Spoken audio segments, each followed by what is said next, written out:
성탄의 계절입니다. 하나님의 사랑과 축복이 여러분 가정과 또 일터와 범사 위에 함께 하시기를 예수님 이름으로 축원드립니다. 어제 고등부 예배, 사랑부와 통합 예배를 드렸습니다.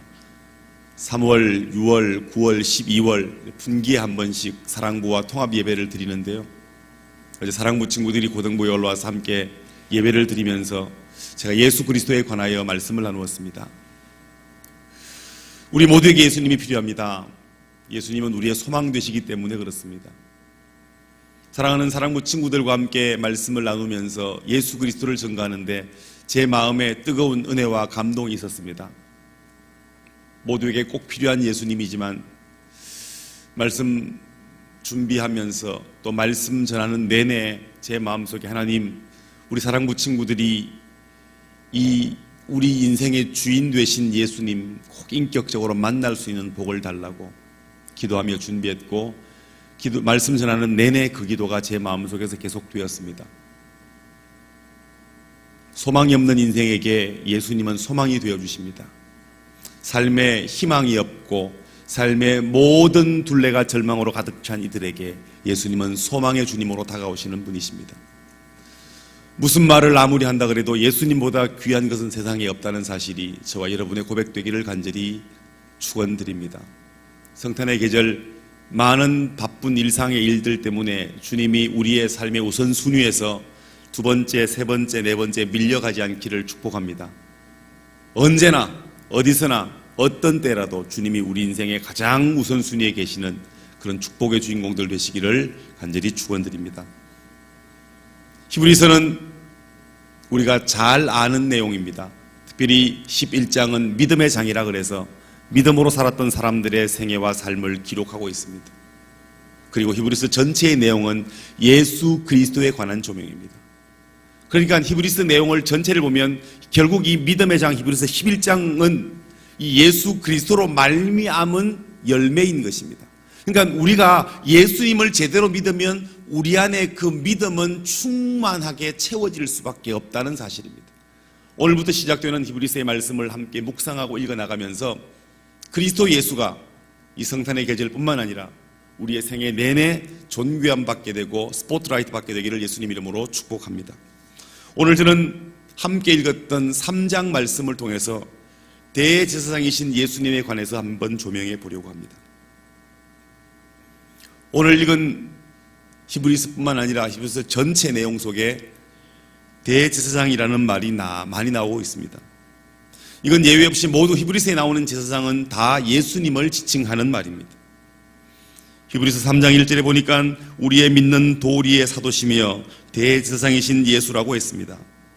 히브리서 4장 14절을 보니까 우리에게 큰 제사장이 있으니 승천하신 자 곧 하나님의 아들 예수시라고 하였습니다. 히브리서 4장 15절에 보니까 우리에게 있는 대제사장은 죄는 없으시니라고 하였습니다. 히브리서 5장 5절 말씀 보니까 예수 그리스도께서 대제사장 되심도라고 했습니다. 히브리서 5장 10절을 보니까 멜기세덱의 반차를 쫓는 대제사장이라고 하였습니다. 히브리서 7장 15절 보니까 멜기세덱과 같이 별다른 한 제사장이 일어난 것을 보니라고 했습니다. 히브리서 9장 11절 말씀 보니까 그리스도께서 장래 좋은 일에 대제사장으로 오사라고 기록하였습니다. 히브리서 6장 20절 말씀 보니까 그리로 앞서가신 예수님께서 멜기세덱의 반차를 쫓아 영원히 대제사장이 되어 우리를 위하여 들어가셨느니라고 기록하였습니다. 히브리서 10장 21절 말씀에도 또 하나의 집 다스리는 큰 제사장이 계시니라고 했습니다. 이외에도 히브리서에는 제사장 혹은 대제사장이란 말이 매우 많이 등장하고 있는데요. 이 예수님을 가리켜 제사장이라고 표현한 곳이 12곳, 그리고 대제사장이라고 표현한 곳이 17곳으로 그렇게 사용되고 있습니다. 이 제사장이라는 말, 히브리어로 코헨이라는 말인데요.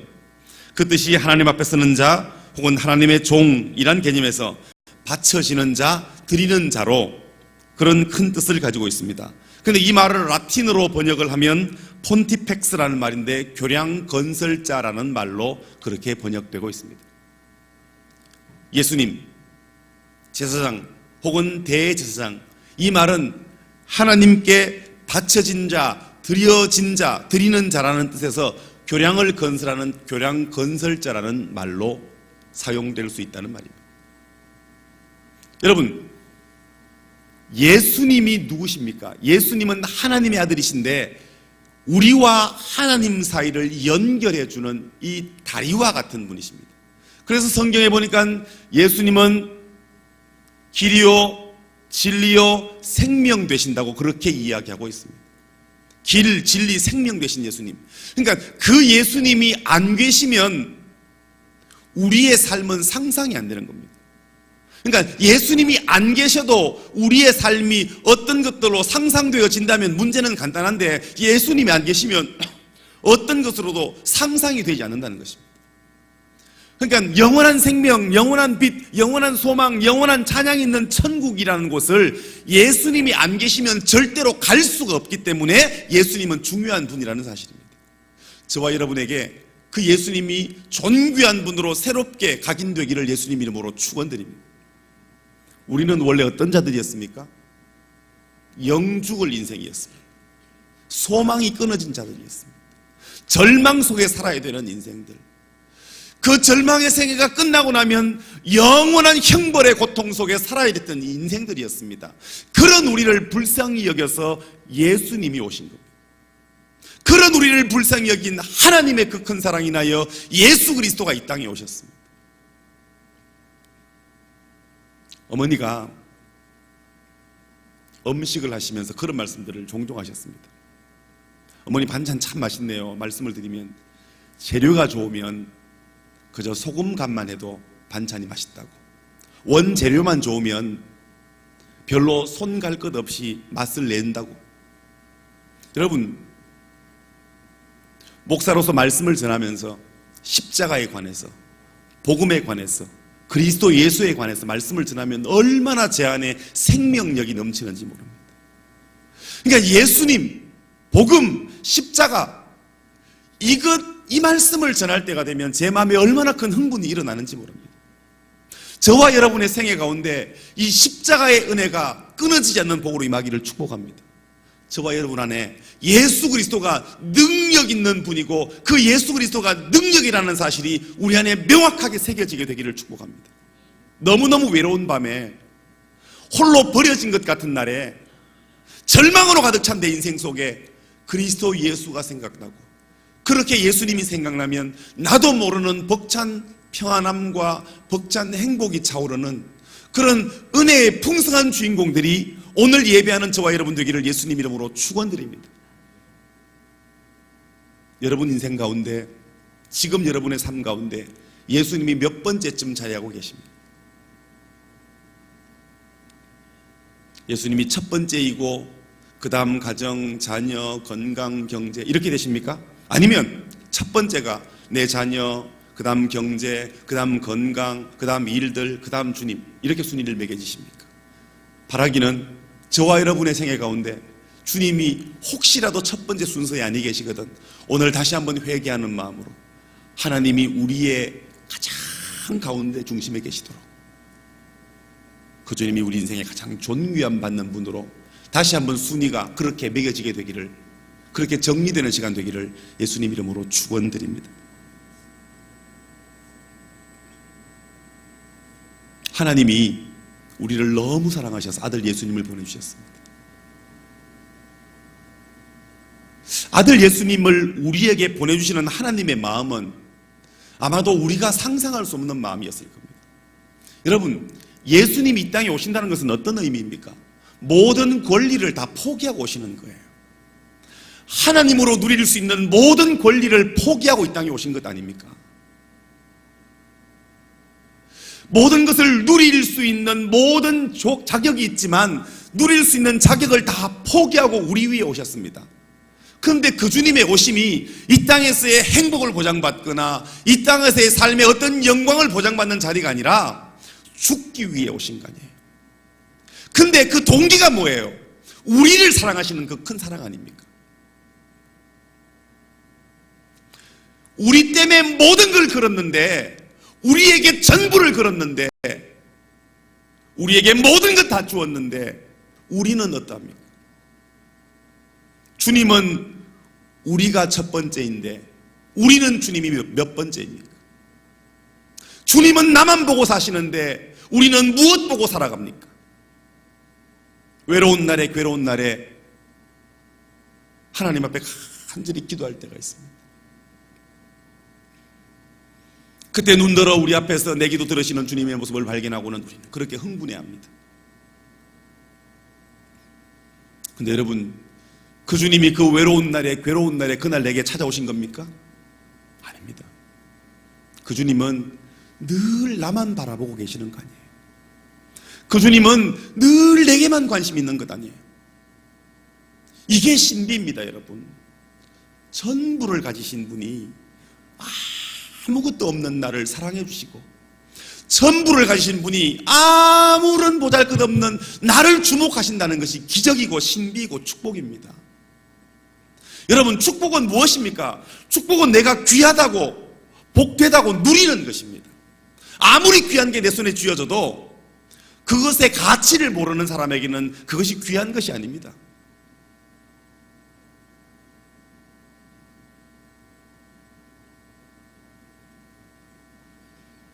어머니에게 전화를 드리면 어머니가 그렇게 기뻐하십니다. 왜 그래요?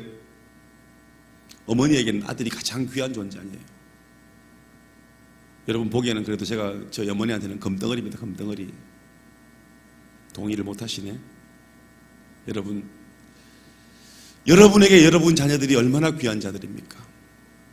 저도 자녀를 낳아보니까 제게 자녀가 그렇게 귀하게 느껴집니다. 자녀가 아픈 날이면 그저 그 아픈 거 내가 받아서 내가 아팠으면 좋겠다는 것이 부모 마음 아닙니까? 그래서 저희 어머니는 저를 위해서 기도하시잖아요. 설교를 할 때마다 제가 어머니에게 전화합니다. 어머니, 내일 설교합니다. 기도해 주세요. 적당한 단어는 아닌데 그러면 마법처럼 제 마음에 얼마나 평안이 오는지 몰라요. 왜 그래요? 어릴 적부터 날 위해 기도하시는 어머니의 모습을 제가 이미지로 봤거든요. 그리고 만날 때마다 나눌 때마다 늘 어머니가 저를 위해 기도하시는 것을 제가 알거든요. 오늘 내가 어머니에게 이 기도 부탁드리면 늘 하는 자녀의 기도 위에 그것도 보태실 거니까, 하나님이 그 기도 들으실 거니까. 여러분, 세상에서 가장 능력 있는 기도가 어떤 기도예요? 부모의 기도입니다. 자식을 향한 부모의 기도보다 더 귀하고 능력 있는 기도가 어디에 있답니까? 그래서 강단에 서면 그렇게 힘이 나는 겁니다. 여러분의 자녀들이 복 있는 이유는 여러분이 자녀를 위해 기도하는 부모님이기 때문에 그렇습니다. 제가 세상적으로 보면 참 이름 없는 가문에서 태어났는데요, 영적으로 보면 얼마나 귀한 가문인지 모릅니다. 세상적으로는 보잘것없는 가문이지만 영적으로는 얼마나 뼈대 있는 가문인지 모릅니다. 여러분,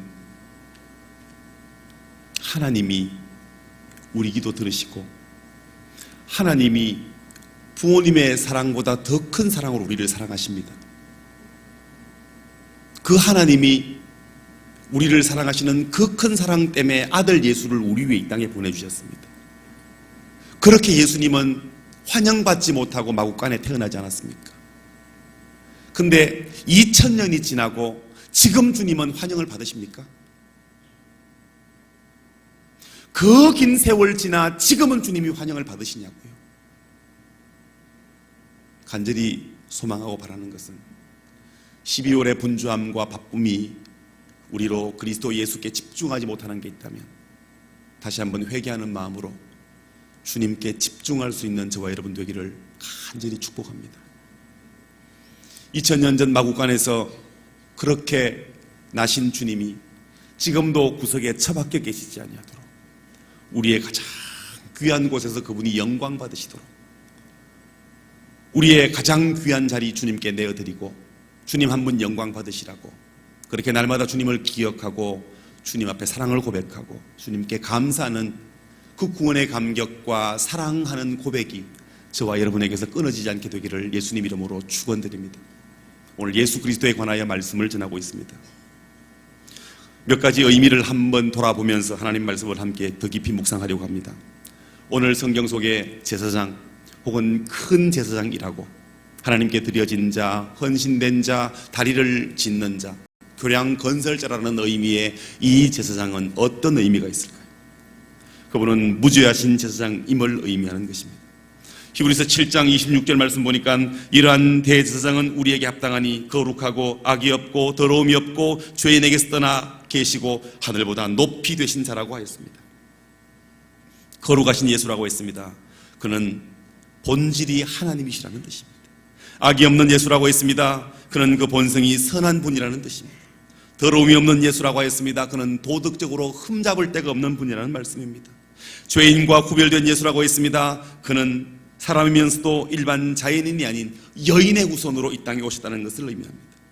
하늘보다 높이 되신 예수라고 했습니다. 이는 그의 완전한 신성을 의미하는 것입니다. 예수님은 완전한 하나님, 예수님은 완전한 사람이셨습니다. 우리를 구원하기 위해서는 완전한 인성이 필요했습니다. 이 땅에 와야 되니까 죄인을 위하여 죽어주는 대가 지불을 해야만 우리가 구원을 받을 수 있기 때문에 하나님이 상상도 할 수 없었던 방법, 여인의 후손으로 이 땅에 오게 하시는 거예요. 남자의 후손으로 태어나면 원죄를 가지고 있을 수밖에 없기 때문에 창세기 3장 16절이 말한 그 여인의 후손이 이 땅에 와야 됐기 때문에 하나님은 누구도 상상할 수 없는 방법, 한 순결한 여인을 선택하시고 성령으로 그에게 잉태케 하셔서 그리스도 예수가 이 땅에 오게 하셨다는 사실입니다. 흠이 없는 분, 원죄도 없으신 분, 완전한 인간이신 그분은 또한 완전한 하나님이시라는 것입니다. 완전한 신성과 완전한 인성을 가지고 계신 그리스도 예수, 그분의 33년의 삶이 얼마나 힘들었을까. 모든 것 누리던 사람이 어느 날 모든 것을 박탈당한 곳에 가면 얼마나 충격을 받을까요? 예전 전직 대통령들이 구치소에 수감되는 장면들을 보면서 구체적으로 그 구치소가 어떻게 만들어져 있는지, 몇 평인지, 침대가 어디에 위치되어 있는지, TV가 어떻게 되어 있는지, 시설이 어떻게 되어 있는지 우리는 자세히 신문을 통하여 본 적이 있습니다. 그러면서 사람들은 이야기합니다. 와, 대통령은 좋겠다. 감옥 가도 저렇게 좋은 데 사니까. 여러분, 그러나 모든 것 누리던 대통령이 그런 감옥 속에 그 모든 시설이 있다 해도 그 구속된 자유, 그 모든 빼앗긴 권리들, 그리고 최고의 자리에서 가장 미천한 자리로 내려왔을 때 받을 충격은 얼마나 컸을까요? 혹자들은 하기 좋은 말로 대통령은 감옥에 가도 저렇게 대우받으니 좋겠다라고 말했지만 그 모든 것 누리던 분이 어느 날 모든 것들 박탈당했을 때 그가 느끼는 상실감은 얼마나 컸을까요? 하늘의 하나님이 그저 인간의 몸을 입고 이 땅에 오셔서 그렇게 33년 살다 가셨지만 그분의 생애와 삶은 얼마나 충격이었을까요? 우리 모두의 바람은 어떤 것입니까? 제가 결혼하기 전에는 주님이 결혼한 뒤에 오셨으면 좋겠다는 생각이 있었습니다.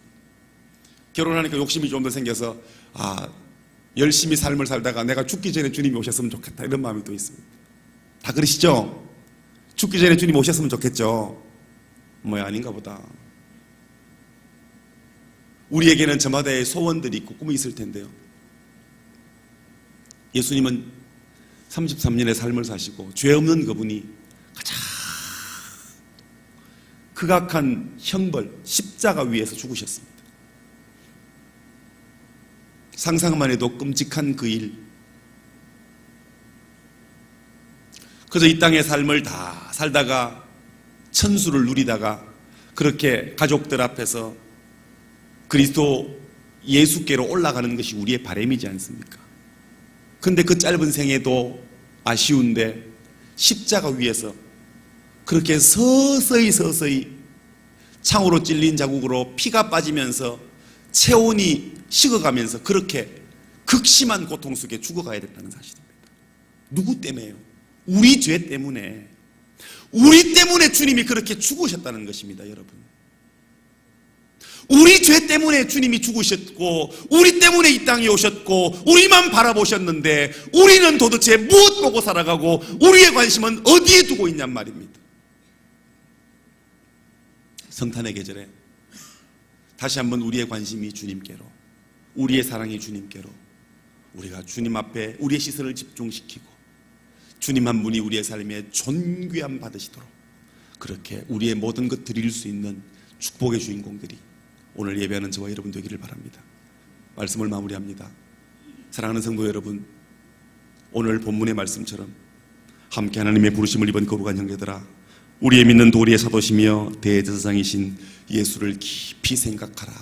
오늘 히브리서 3장 1절의 말씀처럼 예수님을 깊이 묵상하시는 계절, 예수님을 깊이 묵상하면서 그 주님께 감사하는 계절, 그리고 날 위해 생명 주신 주님 위에 나도 내 삶의 작은 것 드리겠다고 거룩한 결단하는 그런 복된 하루, 복된 계절 되어서 주님께는 영광이 되고 우리 안에는 말할 수 없는 기쁨이 넘치는 그런 남은 12월, 남은 한 달 되기를 예수님 이름으로 축원드립니다. 함께 기도하겠습니다.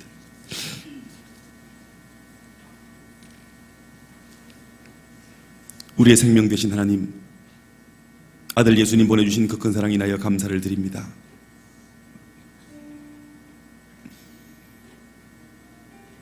주님의 오심으로 우리에게 소망을 주셨고, 주님의 죽으심으로 영원한 천국의 은혜를 허락하셨습니다. 나만 보고 계신 주님 앞에 우리도 삶의 우선순위를 주님께 내어드리는 거룩한 하나님의 사람들 다 되게 도와주옵소서. 이 새벽 우리가 묵상한 그리스도 예수가 우리의 삶을 통하여 존귀함 얻기를 소원하오니 하나님 은혜를 더하여 주시고 우리가 드리는 기도에 응답하여 주시고 주 앞에 하려 있는 간구에 불러서 응답하여 주옵소서. 오늘 이 하루도 주 앞에 의탁합니다. 주의 손에 이 하루를 맡게 드리오니 주님 홀로 영광 받아 주옵소서. 살아계신 예수님 이름으로 축복하며 기도하옵나이다. 아멘. 자유롭게 기도하시다가 귀가하시기 바랍니다.